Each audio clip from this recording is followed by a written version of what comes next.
రామాయణం. సుమంత్రుడు కైకేయితో అంటున్నాడు, ఓ కైకేయి, అప్పుడు మీ నాన్న అది ఒక మహర్షి మాట, అది నేను చెప్పకూడదు, చెప్తే నా ప్రాణం పోతుంది, అందుకే చెప్పనంటున్నాను, వదిలే అంటాడు. మీ అమ్మ ఏమందో తెలుసా? నీకేమైనా సరే నాకు అనవసరం, నాకు నువ్వెందుకు నవ్వావో చెప్పాల్సిందే అంటుంది. తన మొండితనంతో భర్త ప్రాణం కూడా లెక్క చేయలేదు మీ అమ్మ. ఇప్పుడు నువ్వు కూడా అంతే. రాముడు దూరమైతే నీ భర్త బ్రతకలేడని తెలిసి కూడా ఇలా మాట్లాడుతున్నావు, దుష్టురాలా అంటాడు. ఇదంతా వింటూనే దశరథుడు ఏడుస్తూ రాముడితో అంటాడు, రామా, నువ్విప్పటి వరకు ఎప్పుడూ నా మాట కాదనలేదు, ఇది నా చివరి మాట.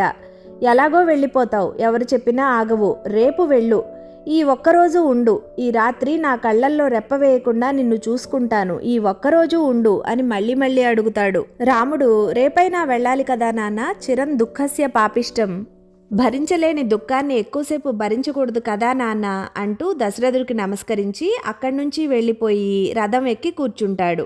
దశరథుడు ఏడుస్తూ రామా రామా అంటూ రాముడి వెనకాలే వెళ్తాడు. అయోధ్య ప్రజలంతా రాముడి రథానికి అడ్డుపడిపోతారు. రాముడు వెళ్ళడానికి ఏ ఒక్కరూ ఒప్పుకోరు.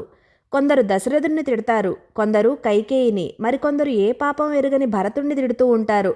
ఇదంతా కావాలనే ఒక పథకం ప్రకారం చేశారని, రాముణ్ణి దూరం చేసుకోవడం ఇష్టం లేని అయోధ్య ప్రజలు రాముడి రథానికి అడ్డుగా నుంచుని ఏడుస్తూ అరుస్తూ వర్ణనాతీతం ఆ సన్నివేశం.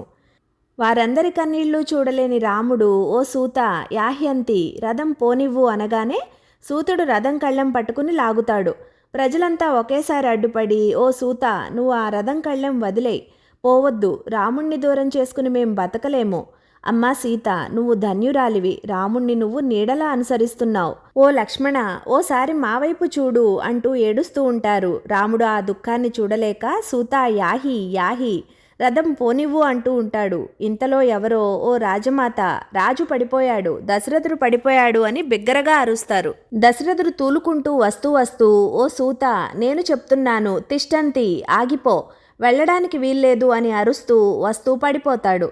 రాముడు అది చూసి పడిపోయిన తన తండ్రి, అతన్ని పట్టుకుని ఏడుస్తున్న తల్లి, చిరం దుఃఖస్య పాపిష్టం, సూత శీఘ్రం యాహి, ఈ దుఃఖం నేను భరించలేను, పోనివ్వు రథాన్ని అంటాడు రాముడు. ఓ సూత, నేను ఇంత చెప్తున్నా నువ్వు రథాన్ని ముందుకు నడపవేంటి? నువ్వు తిరిగి వచ్చాక రాజాజ్ఞ ఎందుకు ధిక్కరించావని మా నాన్న అడుగుతాడని ఆలోచిస్తున్నావా ఏంటి? ఒకవేళ రాజు అలా అడిగితే ఆ జనఘోషలో నాకు వినబడలేదు అని చెప్పు, పోనివ్వు రథాన్ని అంటాడు రాముడు. మనుషులు రెండు సందర్భాల్లో అబద్ధాలు చెప్తూ ఉంటారు, ఏదైనా కష్టం వస్తుందన్న భయంతో, ఏదైనా లాభం పొందుదామనే ఉద్దేశంతో. మరి రాముడు ఏ సుఖం ఏ లాభం పొందుదామని అలా చెప్పమని ఉంటాడు? తన తండ్రి ప్రతిష్ట నిలబెట్టడానికి తాను అరణ్యాలకు వెళ్లడమే ధర్మం అని నిర్ణయించుకుని రథం పోనీయమంటున్నాడు. జై శ్రీరామ్.